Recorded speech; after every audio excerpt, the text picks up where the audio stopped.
Hey, welcome to the Homeschooling interview series as part of the Canadian Unity Project. My name is Nicholas Pereira, and I'm on a mission to forge strong Canadian unity by ending identity politics and to create a strong Canada, to create a strong nation. The very foundation of that is education. And I personally believe that our school system is a slaughterhouse for creativity and real education. It is an indoctrination system, teaching kids what to think as opposed to how to think. And I believe that it's gone so far away from family values and Canadian values and some of the traditional values that hold families and communities together. I think it's one of the biggest challenges that we face. That's why I'm doing this series, and it's the large inspiration for the Canadian Unity Project. I'm going to be interviewing homeschooling families from all across the country so you can learn how you can do it yourself. How maybe you could start a homeschooling program or a community schooling program. Maybe it's part-time, maybe it's full-time. Everybody's going to work at their capacity. But the point of this series and the ultimate point of the Canadian Unity Project is to empower you, strengthening Canada by strengthening you, because a strong nation is made up of strong individuals. I'm so excited to be chatting with Lara, our homeschooling mom, our first homeschooling mom, that's decided to share her story and a little bit about the life of a homeschooler. Lara, thanks so much for being here. I appreciate this is not something you're probably used to doing, No. and but I appreciate you taking the plunge and chatting with me. Become a member of the Canadian Unity Project by visiting the links in the description. Yeah, thanks for having me. Absolutely. So let's just dive right into this. You are a homeschooling mom. How many kids do you have? I just have the one. One kid. Yeah, I'm Boy not or girl? a homeschooler. Yeah, yeah. I guess many homeschoolers probably have many kids, at least two or three. My best friend has four, so yeah, homeschooled. You've got one homeschooling. Yeah. One homeschooling. Is it boy or girl? Boy, he just turned 16 a few days ago, but he has autism, so it's a little less typical than what you'd have for a so-called, well, I hate to say normal, what's normal, but Yeah. a non-autistic 16-year-old. Sure. So boy, autistic. You've decided to homeschool. So let's just start with the why, because I always think the why is the most important piece of the puzzle. Why does anybody do anything? Why did you decide to homeschool as opposed to putting him into the government school system? Well, actually, when my husband and I get married like 18 years ago, we knew any kids we had would not go to public school, and that was 18 years ago because of what they taught. Yeah, like because of our beliefs. A lot of what they taught conflicted with our beliefs. And I don't think a school should be teaching certain things to children. I think that's up to the parents to decide when they're ready to receive certain information, like about sex, for instance. And that's really not the schools. They should stay in their lane there. So and I mean, things have only gotten worse. So we know we made the right decision. But yeah, we knew no way. And even the influence of other children and the bullying and stuff. And that was even before we had a kid that would be a target for bullies. So anyway, but now there's like a million other reasons, but that was the main one. It's just the reasons, just the decision to do it just kept like stacking up. Yeah, we made the right choice. We made the right choice. Oh yeah. Never regretted it. Yeah. Tell me a little bit about your beliefs, like religious beliefs, spiritual beliefs, what conflicted specifically, because I think your feeling of beliefs, and we respect that everybody has different beliefs and has different ways of living. That's part of the Canadian Unity Project, is unity and diversity. Free nation. You can choose to live how you wish, but specifically what we want to know about you. So what specific belief systems or are you following that were conflicting with what was going on in the public school system? Well, we're Christians, and there's certain things that they teach. They teach their set of what they think is normal and moral, and we have opposite beliefs of what they're calling normal and moral now. And I mean, we just want to be able to, not well, yeah, shelter in a way, but when our son is ready to receive that information, when we know he is, we'll share it with him. And, you know, so, but yeah, I didn't want somebody saying, this is how it is, this is right. And then my kid coming home and saying, hey, I was told, well, now it would be, oh, I was told I can be a girl, you know? So, Right. yeah. So Yeah. I know what I dealt with in public school. So Right. my dad went and had a conversation with the biology teacher in high school. My dad used to be a biology teacher for 15 years, and they were teaching evolution as a fact. And, you know, it's a theory. It is a Yep. theory. And so my dad called her up on the phone the next day. She was in school. Oh, this is a theory. This is a theory. So, yeah, I mean, that's, yeah. So, but the evolution thing, that's such a small thing. I taught my son that. I taught him the other things and creation. So he's heard all the angles, but he's heard it from me. Yeah. And, you know, I just want to But know what my kid's learning. well, and I think that's like I would imagine that maybe that spirit of I want to know what my kid is learning is I think a lot of parents ultimately feel that way. I think that we've put a lot of trust in government schools, Yeah, which I think that a lot of people are waking up to. Ooh, maybe not. Maybe it's not all bad. I don't want to paint like a horrible picture, but no, in a sense, it's like really what kind of values are being taught there, what kind of character development, morals, right, and you talk about like, and also the ability to question, right? Some people may listen to this and go, well, evolution is a fact. It's 100%. And other people might be like, well, I'm still questioning. And other people might say no.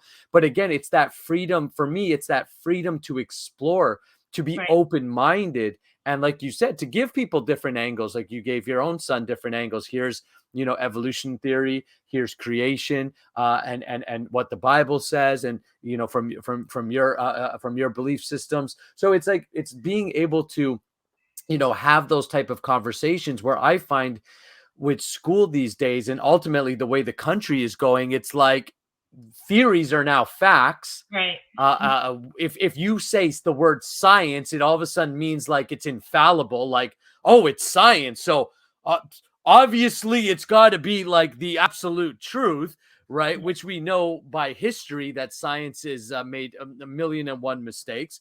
yes, So it's kind of crazy.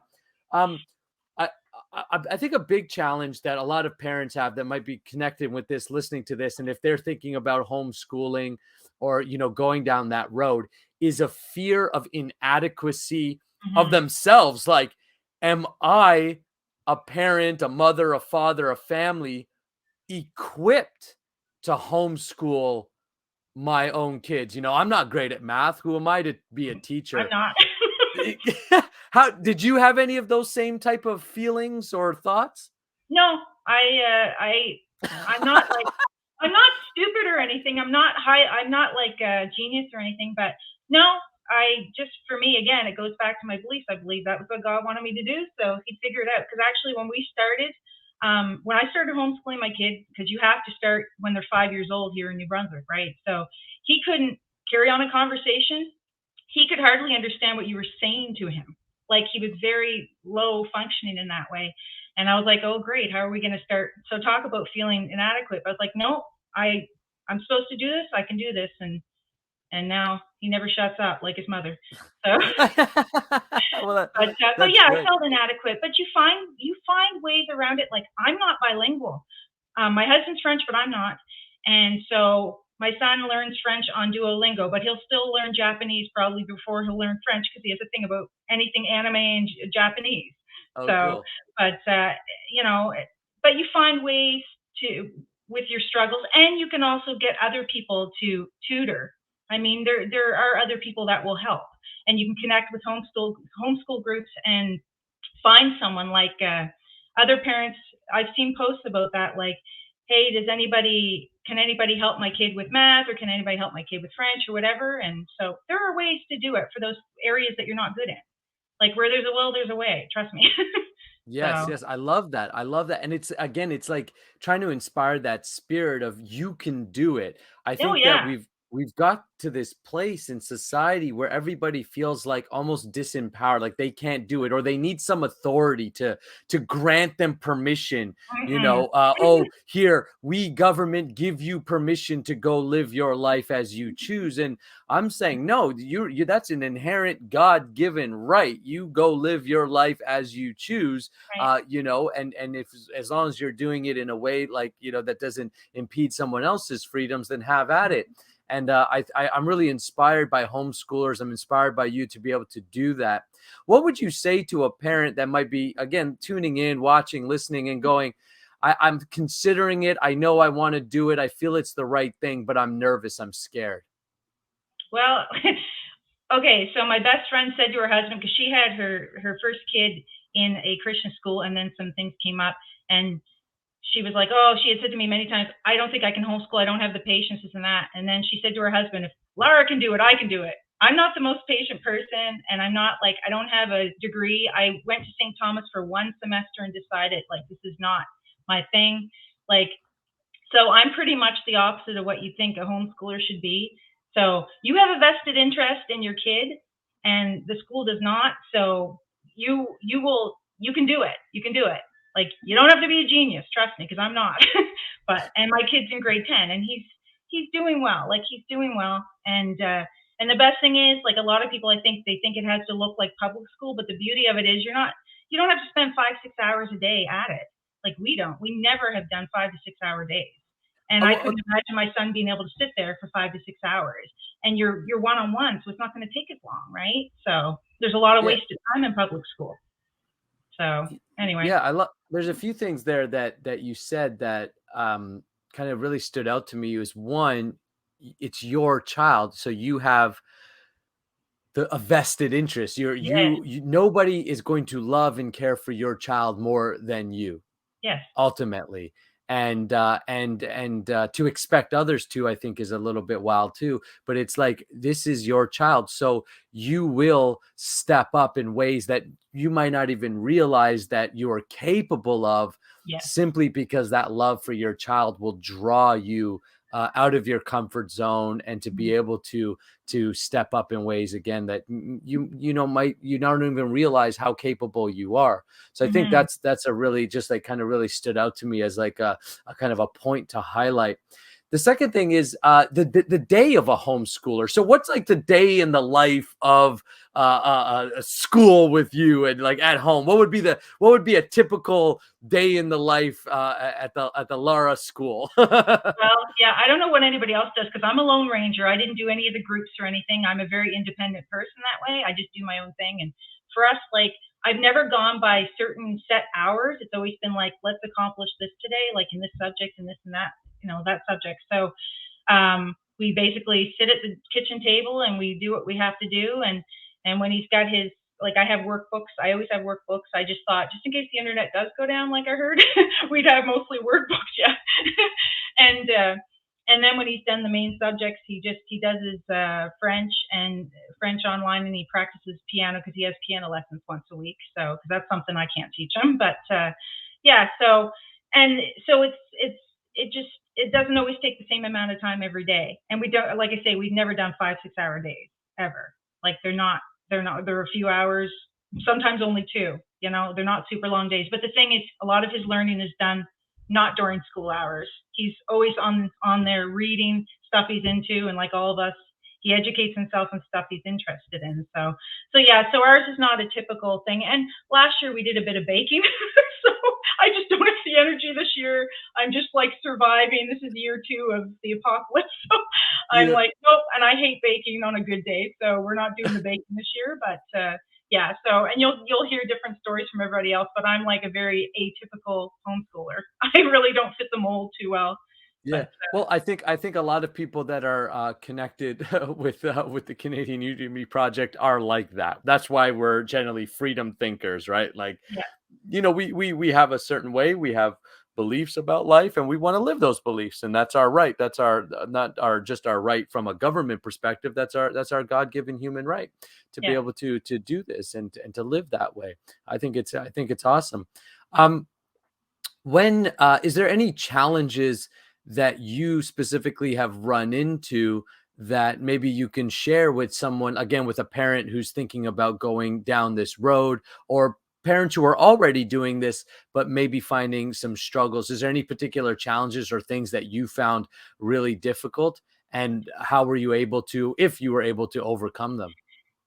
Well, my son, again, having special needs, there were some challenges that some parents will not have with kids that, don't have the same delays. Like my son would take an hour just to, oh my goodness. Yeah. It's reminding me of our earlier years. There were a lot of challenges, but, yeah, like even to write something or print something, it would take him like, I'd almost, oh yeah, it would take forever. Something that should have taken like 10 seconds would take like an hour sometimes. It was hard. And he's very distracted. My kid is. So that could be a challenge. Like when he should be doing his work, he's flapping his hands, and he still gets distracted now too. But no, we just pushed through. I prayed a lot. And yeah, because like I say, I'm not the most patient person, and my son's such a sweetheart. But anyway, but we pushed through, and he improved. And I never worried. Like, I think this is a thing too. Like, the school system is this one size fits all, and they expect you to go from point A to point B in this time frame and this age and all this. But with my son, even though I did stick basically with what they're supposed to be learning at the age level, like we're doing a grade 10 curriculum now, there were things like he lagged behind, and like he couldn't independently write stories or anything, or answer how or why questions or what questions, like abstract questions. But I thought, you know what, that's okay, because he can do this, he can do that, and he's, uneven learning skills. This is typical autism. So, and who cares if they don't get from point A to point B in a certain time frame, as long as they eventually get there. So that was, Yeah. so our struggle will be different than somebody else's, but I guess that's a good thing to let somebody know. I mean, there's so many of us with kids with special needs now that, again, I'm not the most patient person. I'm not the brightest or whatever. But, again, if I can do this with a child that, has a little more challenges in certain ways, then they can certainly do it. And it's better for them, because the stuff I hear about how they're treating these kids, like mine would just be, well, he'd be bullied relentlessly, not just by kids, but probably by some teachers too. And he would just be pushed through. I don't know if this is true, but I had someone who is an EA tell me that she said that they are now not there to help the kids learn, but basically for behavioral issues, to keep them in line, or keep them from distracting the rest of the kids. They're not even there to help these kids like mine learn. And Right. so many of these kids are smart. They just learn differently and at a different pace. So I have encouraged for years people with kids with special needs, like if they can homeschool them, they're better off. Well, really. So. Yeah, I mean, like I said, and we know that the standards have dropped tremendously. Kids can't fail anymore; they just push them through, which doesn't Yeah. serve the kids. But it's all about making everyone feel good and included. But that's not life. Like, No. our job is to equip our younger generations to handle life, to be strong. And sometimes that means disappointing a kid and saying, you know what, you need to stay back and put in that extra work. And that's life, because when they go work a job or have a business, I Yeah. work for myself. Imagine I just go to my clients, hey, you know what, I'm feeling off, this month, but you'll still pay me, right? I guarantee you they won't. All right, because it's I'm hired to do a job, and Right. I think that we're doing a big disservice to our kids overall. Yeah. What to say of kids with special needs, and how we can be of service to them and make sure that they're also getting the best education and the best shot at life.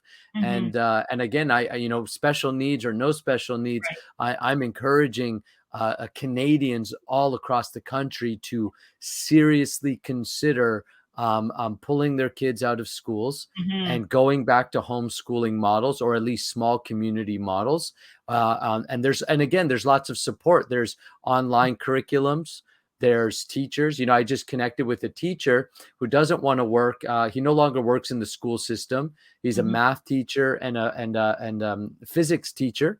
Oh, wow. And he said to me, Nick, I'd love to be part of the Canadian Unity Project and bring curriculum, but I will not do it in government schools, because I just do not agree with the way that they are educating children, where it seems to be, again, it's much more about compliance, making Mm-hmm. everybody feel good. and real good thinking and education is being put on the back burner. I can't Mhm. believe how much music, art, physical education, home ec, these things are all being cut. And these are Mhm. the very things that make, like, music is one of the things Mhm. that activate both sides of the brain. So it's both your creative side as well as your logical side. I was like, Mhm. everybody should be learning music, whether you're a musician or not is doesn't matter. This Mhm. is something that's great. And of course, they know this. So I can't help but have those quote unquote conspiracy theory thoughts where I'm like, you obviously know that this is extremely important for development of the brain and Mhm. development of education, but yet you continue to cut these things out the curriculum. So Yeah. why? What is the intention here? And we won't go down that rabbit hole. I'll just kind of leave that up to folks to answer for themselves. Mhm. I want to bring up the question about social life, and maybe this is a bit different for your child, but still I want to know about it. All right, just because of your, what's your son's name? Josiah. Josiah. Josiah, yeah. Josiah. So maybe this is different for Josiah, but what I hear a lot of parents say, well, what about social life? Like, it's important that kids are around other kids, that they get that, they can integrate into social atmospheres, and that homeschooling doesn't necessarily offer that. What's that like for Josiah? Is that an issue? Is that not an issue with your experience so far? It's an issue with us just for the mere fact that I'm a bit of a hermit. And Okay. also, like, he was very much socialized when we lived in a certain place in a co-op. So there were tons of kids and stuff. And when we moved, it kind of tapered off. Like, he didn't have those kids because we just have to go outside the door and he could play with the kids. But I had to stay out the whole time too and watch him. But now pretty much there's like, he doesn't have any friends left because some moved. Like, actually all of them moved. My best friend and her family, the last of his friends, they all moved to Belize right before Christmas. So Okay. that was the last of his friends. So unfortunately, he's pretty much not socialized at this point. But he was, you know, he was a lot, then he wasn't. It cycles for us. And like I say, like, I struggle sometimes with, like, my mental health, and Hmm. so it's hard for me to push myself out too. But see, he's not. He's like me. Once he's out, he loves to be around people, and he's great around people. Like anybody, like, I go to the protests on Sundays. Well, everybody knows my son, Yeah. and he loves people. But he also likes being alone a lot too, like I do. So, Yeah. but the thing is, it's a choice because there's no reason why you can't go out, and there's so many groups and stuff. And even if you're living in a rural area, there are still ways to socialize. And the best thing about homeschool kids too is that they're not necessarily stuck in their same age groups, so they get used to socializing with different ages. So I know, like, yeah. So it is for us. We kind of like are more the less socialized people, but really, it's yeah. It's It a is bit what it like, is right now, and yeah, it's yeah, yeah. It just is what it is. It's like for like, for you, it sounds like it's a bit of just your own style, your own personality, it right? is, and my son's happy. Like, that's the main thing. He's Yeah. happy, except, and it's hard now to make friends when you're this age and you're autistic, Mm. and so that's a struggle for us. But like I say, it doesn't have. You don't have to be a hermit like we are. So yeah, Disclaimer: you don't have to be a hermit like them. yeah, That's funny. yeah. Um, cool. What would you say are the advantages? I'm trying to give both sides of the story as best as I can. So, we talked a little bit, maybe some disadvantages, might be social aspects. Well, do you perceive any disadvantages to homeschooling? Oh boy, no. You're like, no, I'm sold out. Yeah, yeah. No, No, I really am. I'm trying to think, but I know, like, no, I can't really think of them. Like, because you know what? If he went to school, do you really think he'd have a bunch of buddies? He'd be bullied relentlessly. My son would, someone like my kid. So it's like, right, I don't see the socialization thing as a positive thing for him, for my son personally. right. So I don't see that as a disadvantage that we don't get around people all the time or whatever. So I don't know. I can't really think of a disadvantage. Yeah, You know, that's like, fine. Okay, we what would probably you are. Well, I mean, again, it's like again, the idea is just talking to different people of different ways of life and different thinking, and respecting that, right? And that's the way you guys decide to do it and choose to do it. And I'm just really curious and fascinated with the idea. And again, it's something I'm encouraging, because mainly I'm encouraging it because I see that, first of all, character development is not even a thing in school anymore. It wasn't a thing. I'm born 85. I grew up in a little bit in Calgary and a little bit in Ontario, and I went through the Catholic school system, which essentially are just public schools, with a Catholic uniform. Right. Like, and because even the religious studies were quite dimmed down and shut down. Like, it wasn't even that. It was like a hard, like, religious or spiritual experience. I would say my own journey with spirituality and my relationship with God started way after school, where I already picked up all the bad habits, and now I was like, how do I get out of this, type of thing, right? So, Yeah. But I do see that character development is not a thing. Like, there's no real character development. There's no real inner development per se. It's a very memorization based type of learning. And then Mm. I see that over the years, it's just been degraded. And now they're teaching, like in Ontario, they just passed the bill for critical race theory, which I'm completely 100% against. Mhm. And all of this, he, she, they, all of this kind of stuff, which again, I'm against from a biology perspective, and Politically I and grammatically incorrect. yeah, politically, grammatically, like the whole Or thing, they. forcing, yeah, it forcing. Also, I think some people choose to again stick with the traditional male female, kind of frames that we've got to work with. We've got one of two choices, so to say, and that seems to be looked down upon. That's not progressive. But actually, when we look at it, it's just a very, very small percentage of the population that has trans issues, that may be, questioning that.